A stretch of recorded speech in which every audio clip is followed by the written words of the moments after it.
शरणागति होने पर स्थिति में क्या होता है? भगवान से प्रेम, तत्व का ज्ञान, संसार से वैराग्य, तीन बातें उसमें जागृत हो जाएंगी। भगवत प्रेम, तत्व ज्ञान, सर्वत्र भगवान है, और संसार से वैराग्य। समर्पण में क्या क्या समर्पण किया जा सकता है? जो कुछ भी तुमने अपना माना है, सब कुछ, जो कुछ तुमने अपना माना है, सब कुछ भगवान को समर्पित कर दो। निर्भय हो जाओ, तुम्हारी ही वस्तु कई गुना बढ़कर तुम्हें मिलेगी। जैसे लॉकर में जब बैंक में जमा करते हो तो तुम्हारी वस्तु सुरक्षित रहती है ना, तो भगवान को समर्पित कर देने का मतलब है कई गुना बढ़कर उसका परमानंद मिलना। शरीर तो चिदानंद शरीर मिलेगा, पार्थिव शरीर समर्पित कर दो तो चिदानंद शरीर भगवान दे देंगे अपने सहचरी भाव, दास भाव, गोपी भाव, जिस भाव के आप हैं। इंद्रिय तो दिव्य इंद्रियां हो जाएंगी जो भगवान के रूप गुण लीला का दर्शन कर सके। मन जो भगवान की सेवा का संकल्प विचार कर सके। बुद्धि जो भगवान की लीला का निश्चय करवा सके। अहंकार जो भगवान के दासत्व में स्थित हो जाए।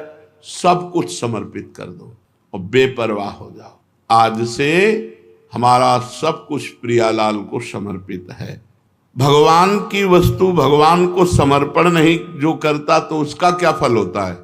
जो मनुष्य शरीर, मन, बुद्धि, चित्त, अहंकार इनको अपना मान करके अपने लिए भोगों में लगाता है, वो बड़ी भारी भूल करता है। जीवन के अंत में उसे चार बातें मिलती हैं। असफलता, क्योंकि अब खाली हाथ जा रहा है। अतृप्ति, क्योंकि भोगों से कभी तृप्ति नहीं हुई। जीवन भर का ढोया हुआ पाप, दुखों का भार, और नरक की यात्रा। ये चार बातें मिलती हैं जो भगवान का भजन नहीं करते, भगवान की शरण में नहीं होते, उनको असफलता, अंतिम परिणाम असफलता, अतृप्ति भोगों से, और किए हुए पाप की पोटली और नरक। ये चार बातें मिलती हैं जो समर्पण नहीं करता, जो भजन नहीं करता। अपने को भगवान के प्रति समर्पण करने से क्या लाभ होता है?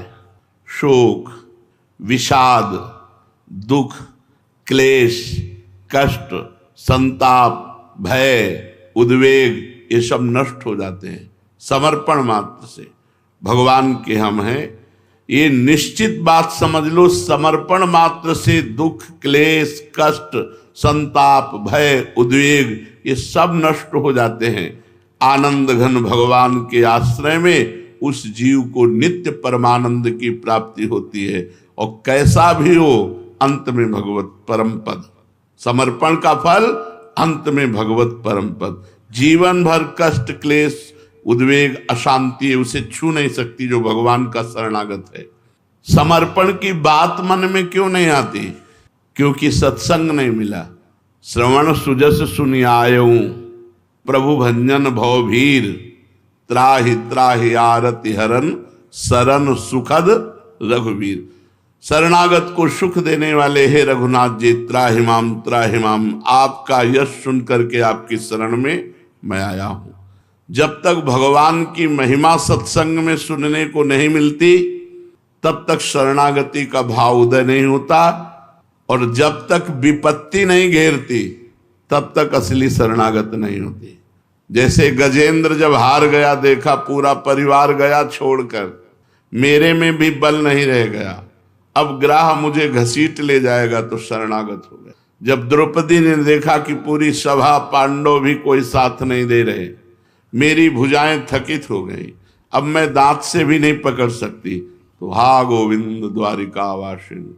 जीव शरणागत तब होता है जब यह तो भगवान का सुयस सुनने को मिले सत्संग में तो शरणागत हो गया, या भारी विपत्ति घेर ली और कोई बल नहीं रह गया, तो सुनेरी मैंने निर्बल के बलराम। जिसका कोई बल नहीं वो भगवान के आश्रित, भगवान के समर्पण। समर्पण में मुख्य बाधा क्या है? अपने को योग्य समझना। साधक के अंदर एक अयोग्यता बैठी रहती भाव में, मैं योग्य नहीं हूं, मेरे अंदर वो बात नहीं जो होनी चाहिए, यही शरणागति का लक्षण है। और जिसको ये मैं योग्य हूं तो शरणागत नहीं हो सकता। पहला, अपनी योग्यता का बोध होना कि मैं योग्य हूं, ये शरणागति में बाधा है। दूसरा, कोई पद मिल जाना बहुत हानिकारक है। कोई पद, लौकिक पद मिल जाना, ये भगवत प्राप्ति के लिए बहुत बाधक है। कोई भी पद मिल जाना सम्मान वाला, अगर पद है और अहंकार नहीं तो कोई परेशानी नहीं। जैसे अम्बरीश जी चक्रवर्ती सम्राट हैं, पर सावई मनः कृष्ण पदारविंदयो, उनका मन भगवान के चरणों में है, तो उनका चक्रवर्ती सम्राट पद भी भगवान की शरणागति में विघ्न नहीं है। अगर पद का अभिमान है, कोई भी, चाहे सधुवई के पद हो और चाहे सांसारिक पद हो, तो शरणागत नहीं हो सकता। जो पद है ये शरणागति में बाधक है।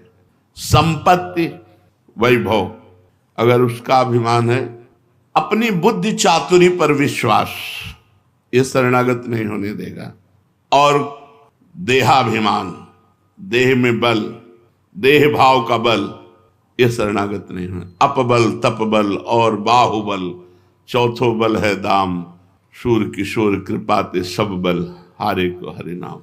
जब तक संपत्ति का अभिमान है, पद का अभिमान है, विद्या का अभिमान है, योग्यता का अभिमान है, देने का अभिमान है, तब तक शरणागत नहीं हो सकते, न गुरु के न भगवान के। हरि रूठे गुरु शरण है, गुरु रूठे हरि नाहि, खिलवाड़ नहीं है। आपका अभिमान हो जाएगा तो भगवान शंकर भी कहते चलो चलो काकभूषुंडी जी के पास जाओ। उमा जी ने कहा आपने क्यों समझा दिया, आप ही समझा देते। गरुण जी महाराज, नो कीन हो इस कबहू अभिमाना, सुख हो अंचा कृपा निधाना, रघुपति कृपा मरम मैं पावा। मैं भगवान की कृपा से समझ गया कि इसने कहीं अभिमान किया है। चलो चलो काकभूषुंडी जी के नीचे बैठो जा करके, गरुण हो, सबसे बड़े हो, नीचे बैठोगे तुम्हारा अभिमान गलित होगा, जाओ। अभिमान विद्वता का थोड़ी माया से पार करता है, दैन्यता पार करती है। अहंकार करोगे किसी भी तरह का तो नाली में ही गिरना पड़ेगा, संसार में ही भ्रष्ट होना पड़ेगा। एक भी ऐसा बताओ जो मर्यादा का उल्लंघन करने के बाद भगवदानंद में डूबा हो, एक भी। तुम पड़े रहो भगवदानंद में ही पड़े हो, पड़े पड़े शरणागति का कल्याण हो जाता है। प्रयागदास मामा जी गिरदा लगाए बैठे रहते थे, कोई पूछता तुम भजन तो करते नहीं, ऐसे बैठे रहते। बोले तुम भजन करो, तुम्हारा संबंध राम जी से नहीं, हमारे जीजा राम जी, हमारी जीजी सिया जी, अब हम क्या भजन करें। जिसके जीजा राम जी, अब इससे बड़ा भजन क्या होगा। हर समय संबंध की ठसक में हरिराम व्यास जी क्या कह रहे, भजन करो तुम, हमसे कोई भजन से मतलब नहीं। काहू के बल भजन को, काहू के आचार, हमारा भजन लाड़ लीजिए। व्यास भरोसे कुंवर के, शोहत पांव बसर, रात दिन प्रियाजू में तन्मयता, प्रियाजू में शरणागति। अपनी योग्यता, पद, विद्या, बुद्धि, अधिकार, धन, इनका अभिमान है तो शरणागति नहीं। महाराज ये याद स्वर्ग में केवल इतना बोल दिए थे कि ऐसा कोई दानी और तपस्वी नहीं हुआ मेरे जैसा, तुरंत भ्रष्ट होकर खोपड़ी के बल मृत्युलोक में आ गए, तुरंत। पर गिरने लगे तब ये कहा कि मैं समझ गया क्यों गिरा, इसलिए मुझे संतों के बीच में गिराना। तो संतों ने गिरने ही नहीं दिया। महाराज शिवी और बड़े बड़े दानी खड़े थे, वो खोपड़ी के बल आ रहे थे, उनका मैं अपना पुण्य देता हूं, तुम वहीं रुक जाओ। तो रुके, पूछा कौन हो, तो बोले ये याति, आप क्यों पतित हुए। तो उन्होंने बताया मेरे सारे पुण्य अहंकार के कारण नष्ट हो गए, मैंने ऐसा वचन बोल दिया कि मेरे जैसा दानी और मैंने जो किया ऐसा कोई न भूत में न भविष्य में, इसलिए तत्काल मेरे पुण्य नष्ट हो गए और मैं गिर गया। तब 4 महात्मा थे और चारों महात्माओं ने अपने शुक्र दिए, तुरंत विमान में बैठे और ऊपर ही ऊपर स्वर्ग में चले गए थे। समर्पण कैसे हो, समर्पण होने के लिए पहले साधु संग की आवश्यकता है। प्रथम भगति संतन करी संगा। भगवान की शरणागति तभी जीव की होती है जब खूब सत्संग सुने, खूब साधु संग करे, फिर शरणागत करना नहीं पड़ता, हो जाता है, अपने आप हो जाता है। शरणागत करने वाला करता ही नहीं बचता, वो प्रभु के चरणों में समर्पित हो जाता है। पूर्ण समर्पण में तब तक कमी रहेगी जब तक कर्ता रहता है, और जब कर्ता भी समर्पित हो जाता है, इसलिए अहम शब्द है। तनुवांग मनोभिर सोहम तवयु